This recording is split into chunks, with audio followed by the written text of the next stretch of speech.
செல்வி சிவகுக்குல பார்க்க போறது பழம்புரி தான் பார்க்க போறோம். இப்போ இந்த பழம்புரி செய்ய போறதுக்கு 2 ஏந்திரம் பழம் எடுத்து வச்சிருக்கோம். அதை நல்லா நீட்டா அரிஞ்சுப்போம்.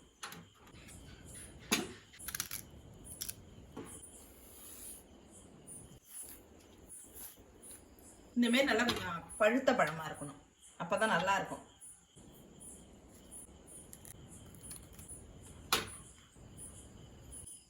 ரெண்டு பழத்தையும் தோல்னா எடுத்தாச்சு. இப்போ 2ஆ வெட்டிட்டு பச்சு போறதுக்கு அறிகிற மாதிரி அரிஞ்சுப்போம்.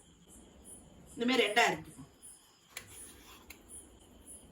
நல்லா இந்த அளவுக்கு பழுத்திருக்கணும். வாழைக்காய் பச்சிக்கு அறிவோம்ல, அந்த மாதிரி அரிஞ்சுக்கணும். நீட்டா இந்த மாதிரி அரிஞ்சுக்கணும்.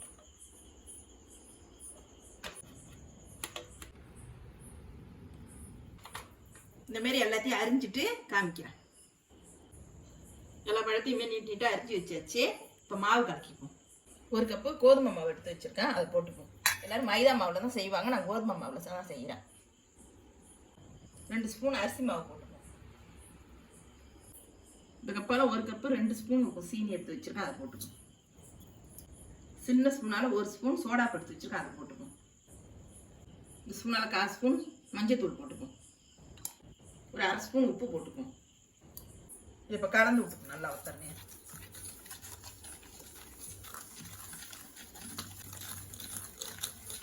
இப்போ நல்லா கலந்து விட்டாச்சு. இப்போ பச்சி மாவு பருத்துக்கு கரைச்சிப்போம். இப்போ பச்சி மாவு பருத்துக்கு கரைச்சிப்போம். கொஞ்சம் கொஞ்சமாக தண்ணி.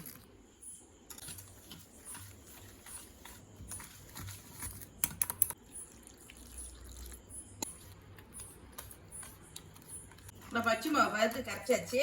இப்போ எண்ணெயில் அணைச்சி போட்டுப்போம். அடுப்பத்தை வச்சாச்சு. இப்போ எண்ணெய் ஊற்றிப்போம்.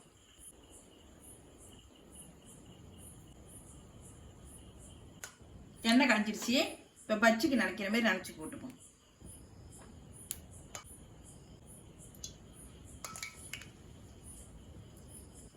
ஒரு பக்கம் வந்துடுச்சு. இப்போ பெரட்டி போட்டுப்போம். அப்படியே வேவிட்டோம். 2 பக்கம் நல்லா வெந்து வந்துடுச்சு. இப்போ எடுத்துப்போம்.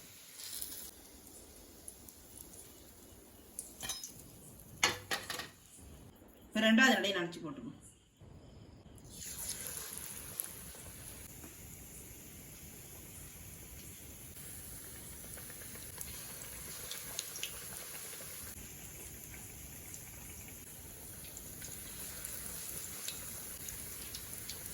பரட்டி விட்டுப்போம்.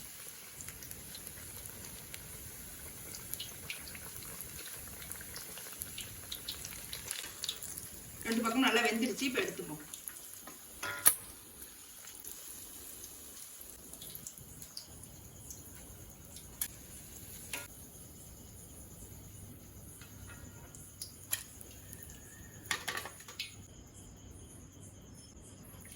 எல்லாத்தையும் போட்டு காய்க்கிறேன். எல்லா பழம்புரி ரெடி ஆயிடுச்சு. இப்போ எடுத்து வச்சுப்போம்.